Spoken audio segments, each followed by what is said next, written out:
ان اللہ اشتری من المؤمنین انفسهم واموالهم بان لهم الجنہ آمنت باللہ صدق اللہ مولانا العظیم۔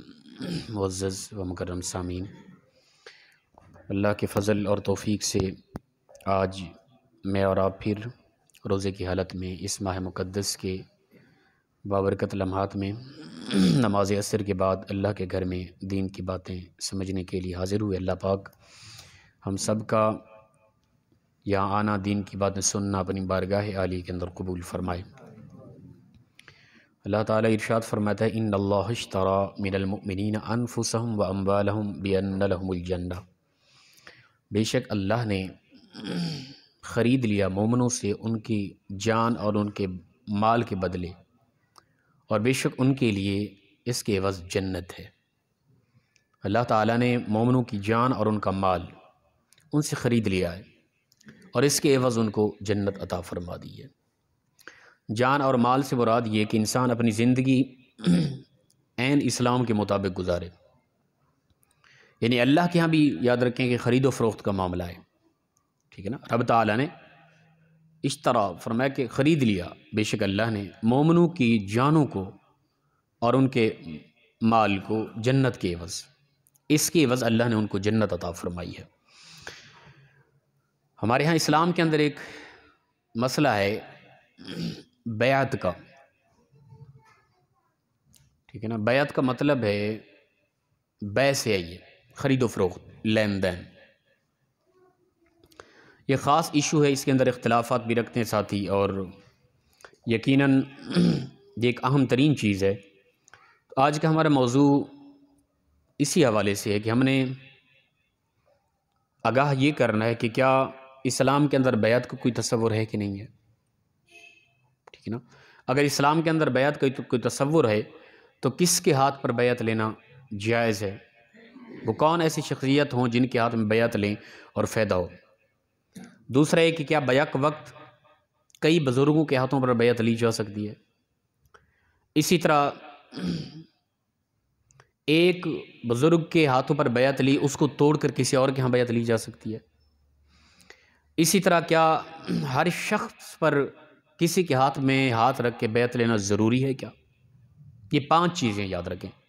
آج کا ہمارا موضوع تصوف کے حوالے سے، صوفیاء کا قرب اور بیعت کے حوالے سے، اور خاص یہ موضوع ہے، یاد رکھیں، اور اس دور کے اندر اس کی اشد ضرورت بھی ہے۔ اور ایک ان کے اندر 5 چیزیں یہ ذہن نشین ہونی چاہیے جو خاص توجہ طلب ہے۔ سب سے پہلی چیز کہ کیا اسلام میں بیعت کا تصور ہے صحیح کہ نہیں ہے؟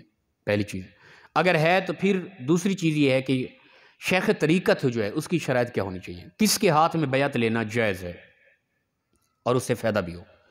نمبر 2، کیا بیک وقت کئی بزرگوں کے ہاتھوں پر بیعت لی جا سکتی ہے یا محض ایک کے ہاں بیعت لی بس اسی کا ہو کے رہنا ہے؟ اسی طرح نمبر 4، کیا کسی کے ہاتھ پر بیعت لینے کے بعد بیعت توڑی بھی جا سکتی ہے کہ نہیں، ٹھیک ہے نا۔ نمبر 5، کیا ہر شخص پر لازم اور ضروری ہے کہ کسی کے ہاتھ پر ہاتھ رکھ کے بیعت لے یا کہ ویسے بھی وہ مسلمان رہے گا؟ یہ 5 چیزیں ہیں، خاص طور پہ مختصر سی ان کی وضاحت۔ سب سے پہلے یاد رکھیں کہ لفظ بیعت بیع سے ہے، خرید و فروخت، لین دین، ٹھیک ہے نا۔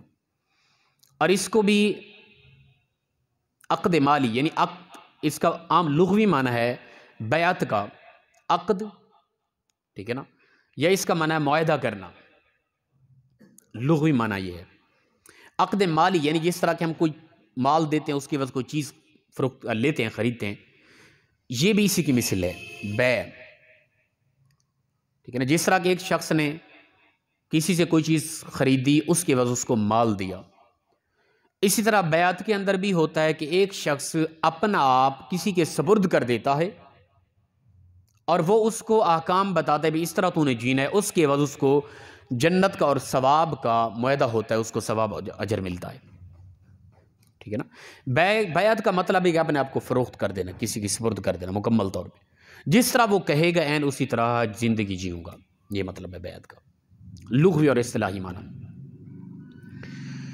تو ہمارے ہاں معاشرے کے اندر عام سادہ لفظوں میں یہ سمجھیں کہ ہم کسی کے ہاتھ پر بیعت لیتے ہیں، کسی بزرگ کے مرید ہو جاتے ہیں۔ اس کا مطلب یہ ہے کہ ہم نے اپنے رضامندی کے ساتھ اپنا آپ ان کے ہاں فروخت کر دیا۔ اب میرا مرشد جو مجھے کہے گا عین اسی طرح میں زندگی جیوں گا، اور اس طرح زندگی جینے سے مجھے اس کے بدلے میں جنت عطا کی جائے گی۔ یہ ہے بیعت، بیع خرید و فروخت۔ ادھر سے اپنا آپ ان کے سپرد کیا، جس طرح وہ کہہ رہے ہیں جینا ہے، ادھر سے جنت کا معاہدہ ہو چکا، جنت عطا کی جائے گی۔ پہلی چیز یہ کہ اسلام میں بیعت کا تصور، اس پر ایک حدیث پاک، پھر اس کے بعد اگلی دوسری بات۔ حضرت عبادہ بن صامت رضی اللہ تعالیٰ عنہ سے روایت ہے، آپ فرماتے ہیں کہ رسول اکرم صلی اللہ تعالیٰ علیہ وآلہ وسلم نے 4 چیزوں پر ہمارے ساتھ بیعت لی۔ ہم نے حضور کے ہاتھ پر ہاتھ رکھ کے بیعت لی، حضور نے 4 چیزوں کا معاہدہ فرمایا۔ فرمایا یہ کرو گے۔ سب سے پہلی چیز فرمایا اللہ کے ساتھ شرک نہیں کرو گے، میرے ساتھ معاہدہ یہ کرو۔ پہلی چیز فرمایا شرک نہیں کرو گے۔ دوسرا زنا سے روکا، فرمایا زنا نہیں کرو گے۔ تیسرا فرمایا کہ چوری نہیں کرو گے۔ چوتھا فرمایا قتل، ناحق قتل کسی کا نہیں کرو گے۔ یعنی جو بڑے گناہ کبیرہ ہیں ان سے حضور نے روکا، اور روایت کے اندر بیعت کے حوالے سے کچھ اور بھی معاہدے ہوئے حضور نے جو بیان فرمائے، لیکن یہ روایت فرمایا کہ جو کوئی بھی تم میں سے ان پر عمل کرے گا، یعنی شرک سے بچے گا، زنا سے بچے گا، چوری کرنے سے بچے گا، ناحق قتل کرنے سے بچے گا، تو جس نے یہ معاہدہ پورا کیا تو پھر یاد رکھے کہ اگر کسی نے ان میں سے کوئی عمل کیا تو اللہ تعالیٰ چاہے تو اس کو سزا دے قیامت کے دن، چاہے اس کو معاف کر دے۔ جو ان سے بچا رہا پھر اللہ تعالیٰ کا وعدہ ہے، اللہ تعالیٰ اس کو جنت عطا فرمائے گا۔ پہلی چیز یہ کہ یہ مسلم شریف کی حدیث پاک ہے، ٹھیک ہے نا؟ حدیث سے یہ ثابت ہو گیا کہ بیعت کا تصور اسلام میں ہے، معاہدہ کرنا، ہاتھ میں ہاتھ دے کر وعدہ کرنا، ٹھیک ہے نا، کہ میں پیر صاحب کی طرف، مرشد صاحب کی طرف سے کچھ باتوں کا معاہدہ ہوگا کہ یہ تو نے کرنا ہے اور ان سے چیزوں سے بچنا ہے۔ آگے سے انسان قبول کر رہا ہے کہ میں وعدہ کرتا ہوں ان چیزوں سے بچوں گا، ان باتوں پر عمل کروں گا، اور پھر پیر صاحب کی طرف سے آگے جنت کا وعدہ، قیامت کی دن رب تعالیٰ تمہیں جنت عطا فرمائے گا۔ این اسی طرح حضور نے، یہ مسلم شریف حضرت عبادہ بن صامت سے روایت واضح حدیث پاک موجود ہے۔ تو بیعت کا تصور اسلام میں واضح ہے، پہلی چیز۔ دوسری چیز، شیخ طریقت کے اندر شرائط، کس شخص کی ہم بیعت، کس شخص کے ہاتھ پر بیعت لے سکتے ہیں، اس کے اندر کتنا چیزیں ہونا ضروری ہیں۔ بنیادی علماء نے تو بہت لمبی لمبی وضاحتیں کی ہیں، لیکن یہاں پر میں صرف بتانے والا ہوں جو چیزیں، وہ 4 ہیں۔ صرف میں نے اور آپ نے غور کرنا ہے۔ جو ہمارا پیر و مرشد ہے، جس کے ہاتھ پر بیعت لے چکے ہیں، اس کے اندر 4 چیزوں کا ہونا ضروری ہے۔ اگر یہ 4 چیزوں میں سے ایک چیز بھی نہیں پائی جا رہی، ٹھیک ہے نا، یعنی 3 چیزیں پائی جا رہی ہیں، ایک چیز کم ہے، تو ایسا بزرگ، ایسی شخصیت کسی کے ہاتھ پر بیعت نہیں لے سکتا، یاد رکھیں، جائز نہیں ہے۔ سب سے پہلی چیز، 4 چیزوں میں سے سب سے پہلی چیز، مسلمان ہو اور اس کا عقیدہ صحیح ہو، عقائد کے حوالے سے اس کے اندر خارجیت یا رافضیت کی بو نہ آئے، ٹھیک ہے نا، کسی اور مسلک کی طرف صحیح سنی العقیدہ ہونا، صحیح طرح سے مکمل عقائد مسائل پر صحیح اس کا کردار ہو، تو پہلی شرط اس کے اندر پائی جائے گی۔ اگر تھوڑی سی اس کے اندر لچک ہے، کوئی رافضیت کی، خارجیت کی، ٹھیک ہے نا، ناسبیت کی، تو ایسے انسان نہیں اس قابل کہ وہ شیخ طریقت ہو، کسی کا پیر بن سکے، مرشد بن سکے، نہیں ہے اس قابل۔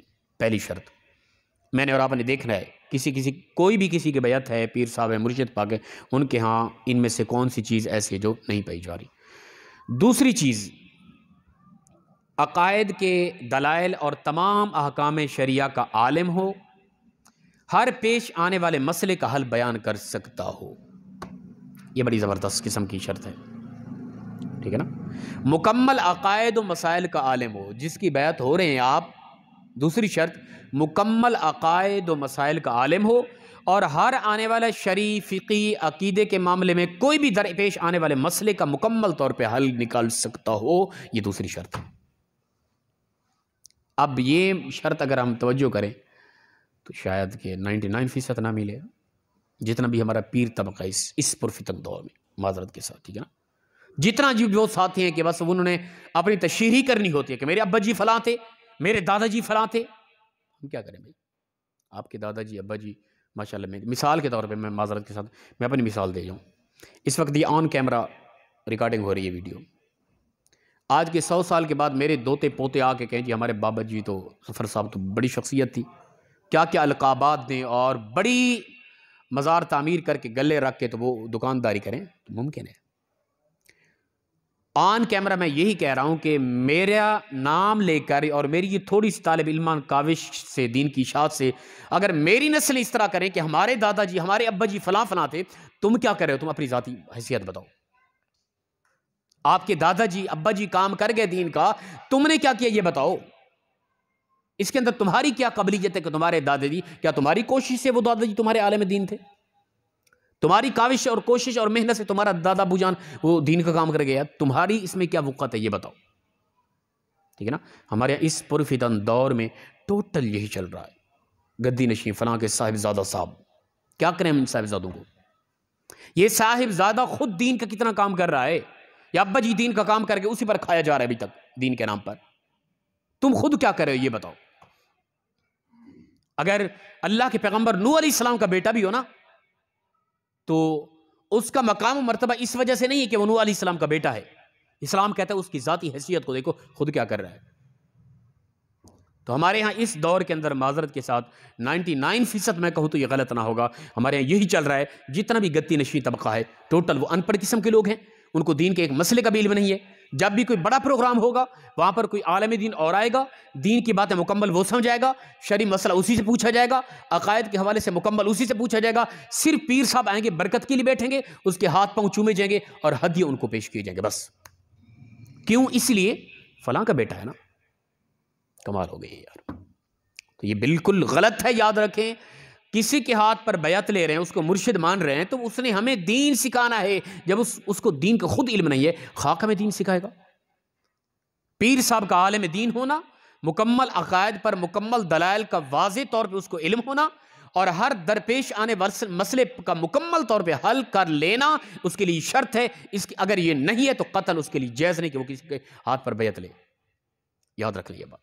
اب اس وقت میں نے اور آپ نے دیکھنا ہے جو میرے اور آپ کے پیر و مرشد ہیں، ان کی علمی حیثیت قابلیت کیا ہے دین کے حوالے سے، یا صرف یہی بات ہے کہ فلاں کا بیٹا ہے، فلاں کے بیٹے کے ہونے کے حوالے سے اگر معاملہ ہے تو پھر یہ ایک زمانہ جاہلیت کے دور میں یہ تھا، ٹھیک ہے نا۔ حضور کے اعلان نبوت کا قریبی دور تھا، اس سے قبل یہ تقریباً 2 قبیلے کون سے تھے، ان کا جھگڑا ہوا نا آپس میں، تو جھگڑا ہوتے ہوتے پھر انہوں نے اپنے قبیلے کے مردوں کو شمار کیا، بھائی ہمارے مرد زیادہ ہیں، ٹھیک ہے نا۔ پھر انہوں نے دیکھا کہ بچے ہمارا زیادہ، پھر بچے بھی برابر آ رہے ہیں، مرد بھی برابر آئے، پھر عورتوں کی تعداد شمار ہونا شروع ہو گئی، عورتوں کی تعداد بھی برابر آئی۔ اب وہ قبروں کی طرف چلے گئے، دیکھیں دادا بابا کن کی زیادہ دفن ہو چکے ہیں، اب وہ قبروں کے اندر جب وہ بھی برابر آ رہے ہیں، اب انہوں نے کہا کہ دیکھو قبروں کے اندر جو دفن ہیں ان کی بڑی شخصیات کن کی تھی، وہ دفن ہو چکے، عالم جزا سے دار جزا سے دار عمل سے دار جزا کی طرف چلے گئے، اور ان کی علمی قابلیت، ان کی حیثیت، ان کا مقام و مرتبہ یا ان کی گنڈا گردی ظاہر کر کے اپنے آپ کو بڑا محسوس کیا جا رہا ہے۔ زمانے اللہ تعالیٰ نے اس وقت فرمایا تھا الہاکم التکاثر، اے محبوب ان کو کہہ دو کہ اس مال کی کثرت نے تمہیں غافل کر دیا، حتی زرتم المقابر، یہاں تک کہ تم قبروں تک چلے گئے، قبروں کو شمار کرنا شروع کر دیا تم نے، اور قبروں میں دفن لوگوں کی مقام مرتبہ اور ان کی فضیلت جو مقام تھا، جو ان کی حیثیت قابلیت تھی، اس کو تم اپنے لیے استعمال کر رہے ہو۔ تو خدا را یہ چیز بالکل سراسر غلط ہے، ٹھیک ہے نا۔ میں تو اب چند لوگوں کے سامنے میں تو یہی گزارش کروں گا آن کیمرہ، 100 سال کے بعد اگر یہ کوئی ویڈیو دیکھے اور میری نسل، میری اولاد میرے اس طالبانہ کاوش کو سامنے رکھ کے اپنی فضیلت مقام مرتبہ بیان کرے تو بالکل انتہائی جہالت ہوگی۔ میری نسل خود محنت کرے، منبر و محراب کی وارث ہو، پھر آپ ان کا ادب و احترام کریں۔ میری وجہ سے کہ فلاں کے صاحبزادے کوئی صاحبزادیت نہیں یاد رکھے، اسلام اس چیز کو نہیں مانتا، لیکن ہمارے ہاں اس دور میں ٹوٹل یہی پایا جاتا ہے۔ صاحبزادہ صاحب ہیں، صاحبزادہ صاحب کی علمی قابلیت کیا ہے کہ بیٹھے سٹیج پہ آ کے، مین کرسی انہی کو عطا کی گئی، علماء کرام آئے، گھنٹوں خطابات کیا، دین کی باتیں سمجھائی، ٹھیک ہے نا، سوال و جواب ہوئے، مرشد پاک خاموش بیٹھے ہیں، جو بھی آئے گا مرشد پاک کے ہاتھ چومے جا رہے ہیں، ٹھیک ہے نا، اور آخر پہ جی مرشد پاک نے دعا کرانی ہے، مرشد پاک کو دعائے الفاظ بھی ٹھیک طرح سے نہیں آ رہے، جہالت کی انتہا اس قدر ہے۔ لیکن انہوں نے کہا تھا تو بیعت کا مطلب یہ تھا کہ ہم اپنا آپ تمہارے فروخت کر رہے ہیں، آپ نے دین ہمیں سمجھانا ہے، ہماری آخرت کو خوبصورت کرنا ہے۔ اس بیچارے کی اپنی آخرت برباد ہو چکی ہے، تمہاری آخرت خاک ٹھیک کرے گا وہ، ٹھیک ہے نا۔ اس پر اگرچہ عجیب ہم محسوس کرتے لیکن یہ حق بات ہے خدا را۔ تو فرمایا دوسری شرط یہ ہے کہ جس کے ہاتھ پر بیعت لے رہے ہیں مکمل عقائد پر مکمل اس کو دلائل اور ہر درپیش آنے والے مسئلے کی مکمل وہ وضاحت کر سکتا ہو، تب وہ مرشد اور شیخ طریقت ہونے کے قابل ہے۔ دو شرطیں یہ، لیکن ہمارے ہاں آج کل یہ چیزیں نہیں ہیں۔ آج کل بلکہ ہمارے ہاں گدی نشین طبقہ اور اس طرح کے لوگ اپنے مریدوں کے بچوں کو بھی مدارس کی طرف نہیں جانے دیتے۔ پتہ ہے آپ لوگوں کو؟ آپ میں سے کسی کا مرشد اگر ایسا ہے، ٹھیک ہے نا، علم کے حوالے سے وہ دین کے علم سے قاصر ہے اگر، تو اسے کہیں کہ حضرت اپنا دعا فرمائیں، ہم اپنے بیٹے کو فلاں ادارے میں داخل کرانے لگے، عالم دین بنانے لگے، اس نے فوراً آپ کو روکنا ہے۔ روکنے کی وجہ کیا ہے پتہ ہے؟ اس لیے وہ روکے گا کہ اچھا وہ دلیل کیا بنائے گا؟ بھئی نہ مولوی فرقہ واریت پھیلاتے ہیں، حسن اخلاق نہیں ہوتا، وہ تو فلاں ہوتے، اس کو خراب کر دیں گے، اس طرف نہیں بھیجنا۔ وجہ کیا ہے؟ اگر یہ چلا گیا، اس نے دین اسلام کو سمجھ لیا، اس کو پتہ چل جائے گا شیخ طریقت کے اندر شرائط کیا ہیں اور کس کے ہاتھ پر بیعت لینا جائز ہے۔ اگر اس کو پتہ چل گیا، آنے والی نسلوں سے ہم ہاتھ توڑ بیٹھیں گے، ہمارے گلے کہاں سے بھریں گے؟ یہاں سے آنے والے ہدیے تو بند ہو جائیں گے۔ تو کبھی بھی آپ کا وہ مرشد جو دین کے علم سے قاصر ہے، دور ہے، انتہا کی جہالت ہے، آپ کے بچے کو دینی مدارس کی طرف نہیں جانے دے گا۔ یہ دیکھ لیں آپ، اور یہ ہوا ہے ہمارے ساتھ کئی مرتبہ ایسا۔ اللہ اکبر۔ تو عالم دین ہونا یہ شرط ہے، پیر و مرشد کے لیے عالم دین ہونا شرط ہے۔ اگر اس وقت آپ سن رہے ہیں آن کیمرہ، کوئی بھی ساتھی سنے، آپ کا پیر، آپ کا مرشد دین کے حوالے سے انتہائی جاہل ہے، دین کا علم نہیں ہے، تو توڑ دیں بیعت، کوئی ضرورت نہیں ہے۔ جب اس خود کو دین کا پتہ نہیں ہے، خاک دین سکھائے گا یار ہمیں؟ ہم تو اس لیے اس کو اپنا آپ فروخت کر دیا کہ دین سمجھائے گا، ہماری آخرت خوبصورت ہوگی۔ بیچارہ وہ خود قاصر ہے دین سے، اس کو خود کو علم نہیں ہے، تو ہماری آخرت کیا وہ ٹھیک کرے گا؟ اللہ۔ باقی یہ کوئی دلیل نہیں کہ فلاں کا بیٹا کسی اپنی ذاتی حیثیت بتائے وہ انسان، ٹھیک ہے نا؟ تمہارا ٹھیک ہے، تمہارے بزرگ تھے، ہم ان کے نام کا بھی احترام کرتے ہیں، وہ دین کا کام کر گئے، دل سے ہم ان کا ادب و احترام کرتے ہیں، ٹھیک ہے نا؟ صرف اور صرف یاد رکھیں، مسلمان ہو، صحیح العقیدہ ہو، آل رسول سید زادہ ہے وہ، ٹھیک ہے نا؟ اگر وہ نہیں بھی پڑھا ہوا، اس کا ادب و احترام ضروری ہے، صرف وہ حضور کی اولاد ہے۔ اس بنیاد پر میری ذاتی یہ فطرت ہے، ٹھیک ہے نا؟ مجھے کوئی کہہ دینا کہ بس یہ شاذ جی ہیں، آل رسول ہیں، میں واللہ دل سے احترام کرتا ہوں۔ کچھ ساتھی پوچھتے ہیں کہ کچھ لوگ ہیں وہ آ کے کہتے ہیں ہم سید زادے ہیں لیکن ہوتے نہیں ہیں، تو کیا کریں؟ میں کہتا ہوں یار اس نے جھوٹ کا ہے نا، کہہ تو دیا ہے نا، اپنی نسبت حضور کی طرف کر تو دی ہے نا، ٹھیک ہے نا؟ وہ چاہے جھوٹ بول رہا ہے، پھر بھی آپ اس کے سامنے سر جھکا لیں۔ کہیں ایسا نہ ہو کہ حضور قیامت کے دن پوچھ لیں کہ فلاں نے جھوٹ اگرچہ بولا، اچھا نسبت تو میری طرف کی تھی نا، تیرا تو حق بنتا کہ تو اس کا احترام کرتا۔ صرف اور صرف اس کائنات کے اندر کوئی کسی کے بھی اولاد ہے، اس کی حیثیت نہیں ہے اس کے آباء و اجداد کی وجہ سے، صرف مقام و مرتبہ حیثیت ہے تو حضور کی نسل اور حضور کی اولاد کی ہے بس۔ وہ چاہے جس حیثیت کے ہیں، پڑھے لکھے ہیں یا نہیں ہیں، دین کا وہ کام کر رہے ہیں یا نہیں کر رہے، ان کی فضیلت مقام و مرتبہ بالکل جدا ہے۔ وگرنہ کوئی عام بندہ ہے، اس کا مقام، اس کی فضیلت تب ہوگی جب اس کا خاص تعلق دین سے ہوگا، اس سے دین کو نفع ہو رہا ہوگا، تب اس کا مقام و مرتبہ ہوگا۔ اللہ اکبر۔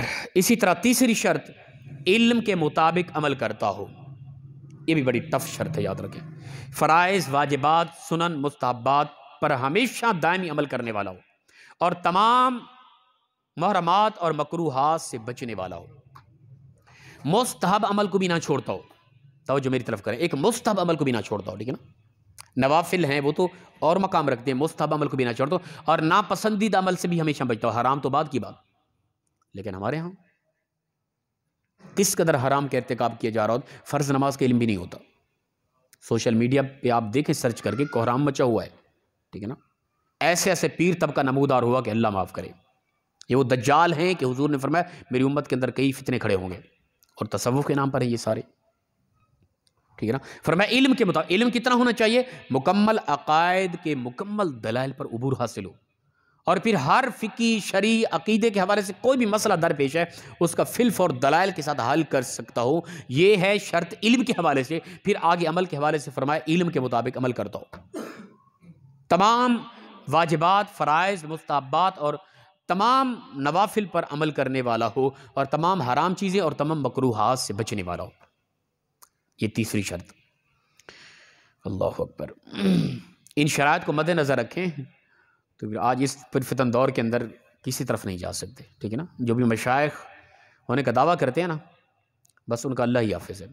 چوتھی شرط فرمایا کہ رسول اللہ صلی اللہ علیہ وسلم تک اس کی نسبت متصل ہو، یہ نہیں کہ وہ اولاد رسول سے ہو، یہ ضروری نہیں، کسی بھی قوم سے ہے، لیکن وہ جس کے ہاتھ میں بیعت لے چکا وہ نسبت متصل حضور تک جاتی ہو کسی بھی حوالے سے، یہ شرط ہے چوتھی۔ یہ 4 شرائط ہیں، یاد رکھیں، کم از کم یہ 4 شرائط، ان کو تو دیکھیں نا، پھر اس کے بعد اس پیر و مرشد، اس کو پیر بنائیں، اپنا مرشد بنائیں، پھر دیکھیں کہ ہماری زندگی میں کس قدر تبدیلی آ رہی ہے ان کے ہاں بیعت کے بعد۔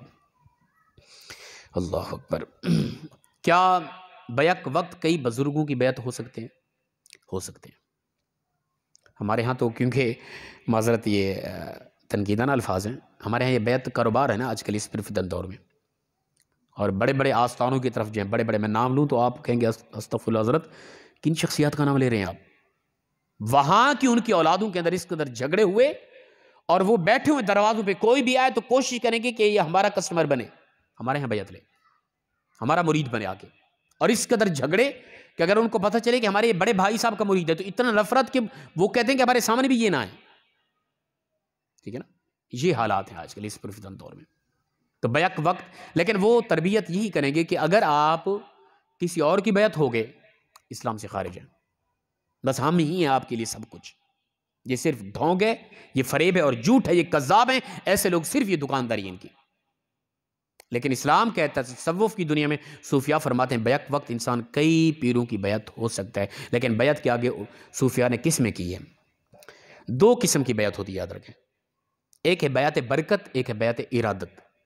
بیعت برکت ہر کسی کی ہو سکتے ہیں، آپ جہاں کہیں بھی جائیں، کوئی عالم دین ہے، کوئی بزرگ شخصیت ہے، کوئی صوفی شخصیت ہے، آپ برکت کے لیے ان کی بیعت ہو جائیں ہاتھ پہ ہاتھ رکھ کے، اور ان سے سبق بھی لے لیں، کچھ وہ جو بتاتے ہیں ان پر عمل کریں۔ ایک ہے بیعت ارادت، یعنی اپنا آپ فروخت کر دینا ان کو ہمیشہ کے لیے، اور پھر وہ جو مرشد پاک سبق دے عین اس کے مطابق جینا، یہ بیعت ارادت، یہ ایک کی ہو سکتی ہے۔ بیعت ارادت ہر کسی، برکت کے لیے آپ کسی کی بیعت بھی ہو سکتے ہیں، اور اس سے نفع مل رہا ہے آپ کو تو بہت اچھی بات ہے، کسی قسم کا کوئی مسئلہ نہیں ہے۔ اللہ اکبر۔ اسی طرح کیا بیعت کو توڑ بھی سکتے ہیں کسی حوالے سے؟ بالکل توڑ سکتے ہیں۔ ہمارے ہاں یہ بھی سوچ دی جاتی ہے، نہیں بیعت ہو گئے اب آپ ادھر ادھر نہیں جا سکتے، بیعت کو نہیں توڑ سکتے، بالکل توڑ سکتے ہیں بیعت۔ وہ کس وجہ سے؟ اگر کسی بزرگ کے ہاں آپ غیر شرعی کام دیکھ لیں، پیر صاحب تھے، ان کا کوئی عمل شریعت کے مطابق نہ تھا، یا پیر صاحب تشریف لائے اور انہوں نے نماز ہی نہیں پڑھی، ماشاءاللہ، ٹھیک ہے نا، یا پیر صاحب آئے ان کا انداز لہجہ ہی عجیب تھا، یا پیر صاحب جس طرح گالی گلوچ دیتے ہیں اس کے اندر فیض مل رہا ہوتا ہے، لعنت اللہ علی الکاذبین، فیض ہے گالیوں کے اندر۔ اسلام تو کہتا ہے قولوا للناس حسنا، میٹھی خوبصورت بات کیا کرو، لیکن یہ ہمارے ہاں صوفیاء کے اندر، اس پرفتن دور کے ان غلیظ قسم کے لوگوں کے اندر گالی گلوچ میں عوام کو بھی فیض مل رہا ہے۔ عوام بھی ہماری ایسی اندھی اور پاگل ہو چکی ہے، مرشد پاک نے گالی دے دی بس کامیاب ہو گئے، جاؤ تو لا حول ولا قوت الا باللہ۔ تو یاد رکھیں کہ اگر کوئی بھی ایسا عمل دیکھا پیر صاحب کے ہاں جو غیر شرعی تھا، وہ گالی دینا ہے، یہ بد اخلاقی ہے، وہ نماز کو چھوڑنا ہے، ٹھیک ہے نا، یا کوئی ایسا عمل چھوٹا سا جو اسلام جس کو ناپسند کرتا ہے بالکل ہی، ایسا عمل دیکھا تو آپ بیعت بالکل توڑ سکتے ہیں، بلکہ فرماتے ہیں کہ کوئی ایسا، بلکہ ایسا عمل جو حرام کے ارتکاب میں ہوتا ہے، کوئی پیر صاحب حرام کا ارتکاب کرے، اس کی بیعت کو توڑنا واجب ہے، لازم و ضروری ہے، وگرنہ کل قیامت کے دن آپ بھی ان کے ساتھ پکڑ میں ہوں گے۔ اس قدر ایزی نہ رہے اس مسئلے کو، کوئی کسی کا بیٹا ہو گیا تو بس ٹھیک ہے جی سب کچھ وہی ہے، وہ آگے تو سر جھک گئے، لگتا ہے کہ بس یہی خدا ہے۔ اور یہ بھی یاد رکھیں کہ ہمارے اس خاص ادب نے، احترام نے ان نام نہاد پیروں کا مزاج خراب کر رکھا ہے، ان کو ان کی حیثیت تک رکھیں تاکہ ان کو پتہ چلے، صرف باپ کی ہوئی محنت پر آپ لوگ کما رہے ہیں اور لوگوں سے ہاتھ پاؤں چما رہے ہیں، آپ کی ذاتی حیثیت کیا ہے یہ بتائیں، آپ نے ذاتی دین کا کام کس قدر کیا ہے یہ بتائیں، یہ سوال اٹھائیں ہمیشہ کے لیے۔ اللہ اکبر۔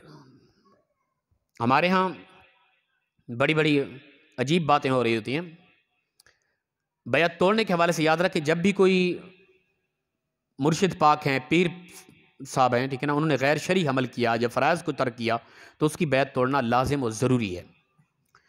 کسی نے حضرت جنید بغدادی سے پوچھا نا کہ کچھ لوگ کہتے ہیں کہ شریعت کے احکام پر عمل کا مقصد وصول ہوتا ہے، اللہ تک پہنچنا مقصد ہوتا ہے. جب انسان واصل ہو گیا، ٹھیک ہے نا، عمل کرتے کرتے پھر اس کے بعد عمل کرنا چھوڑ بھی دے چاہے. یہ ہمارے پیر طبقہ اس طرح کے دلائل دے کر عوام کو بے وقوف بنا دیں. جی ہم نے نماز ہمارے لیے کوئی ضروری تو نہیں ہے. نماز پڑھنا تھا اصل وصول کا ذریعہ، اللہ تک پہنچنا مقصد تھا. عبادت کرنا اللہ تک پہنچنے کا مقصد تھا. تسبیح کرنا، ذکر و اذکار کرنا، تہجد پڑھنا، اس کا مقصد تھا وصول، واصل باللہ، اللہ تک پہنچنا. جب ہم وہاں تک اس مقام تک پہنچ گئے، اب ضرورت ہی نہیں عبادت کرنے کی. استغفر اللہ. تو شیخ اپنا جنید بغدادی سے کسی نے یہ پوچھا، بھائی لوگ اس طرح کہتے ہیں، کیا یہ ٹھیک ہے؟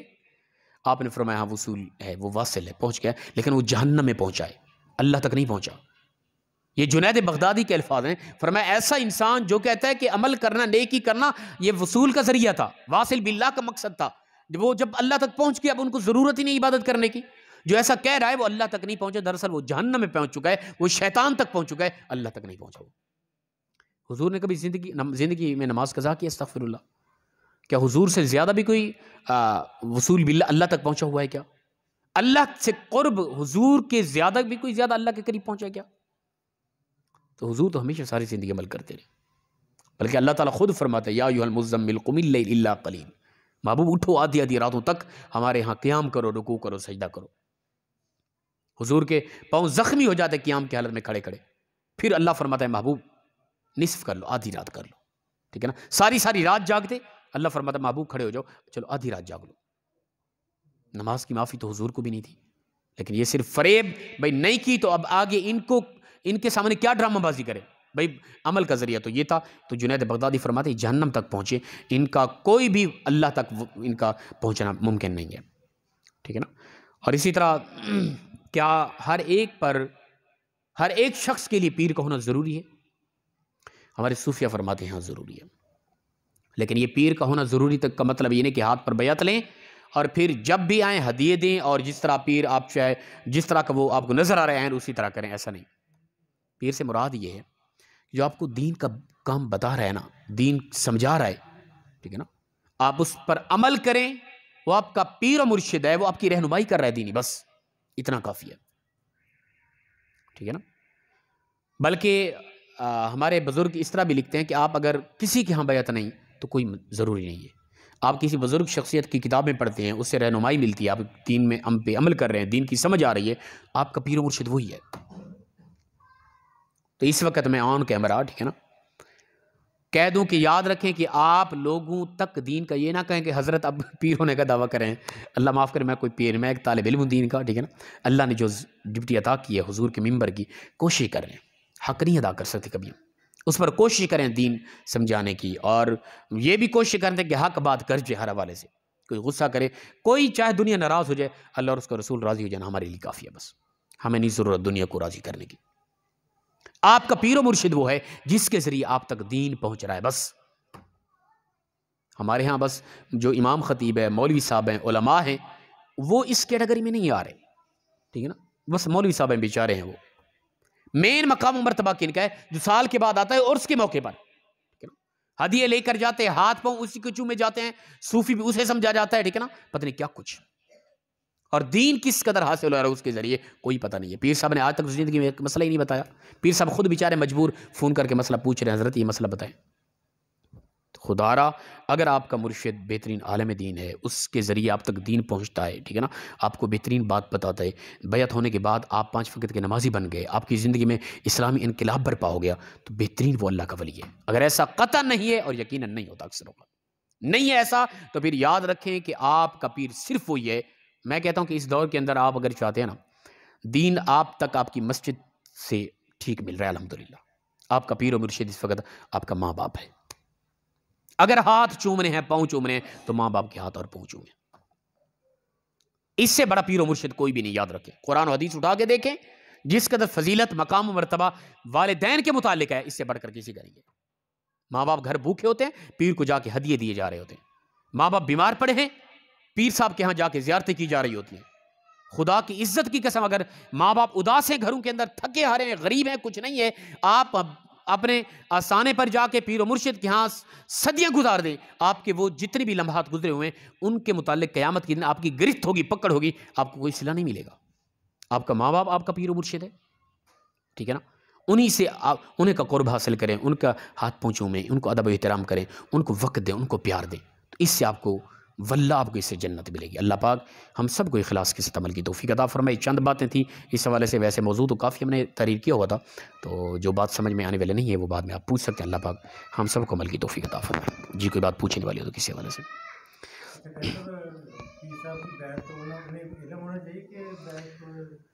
اگر پیر صاحب کے بیعت توڑنا اس کو علم ضروری نہیں ہے، اگر آپ ان کو آگاہ کریں گے تو آپ کے لیے مسئلہ کھڑا ہوگا، ٹھیک ہے نا۔ اگر وہ پیر صاحب اس طرح کے سامنے آ گئے، آپ کو سمجھ آ گیا مثال کے طور پہ، تو وہ پیر صاحب کے کچھ معاملات ایسے ہیں کہ وہ فرائض کے بھی ترک کر رہے ہیں، حرام کا ارتکاب کر جاتے ہیں، ٹھیک ہے نا، تو آپ کوشش یہی کریں کہ ان پیر صاحب سے ملاقات ہی ہمیشہ کے لیے منقطع کر دیں، دور ہو جائے، اپنے ماں باپ کو پیر و مرشد سمجھیں، ٹھیک ہے نا۔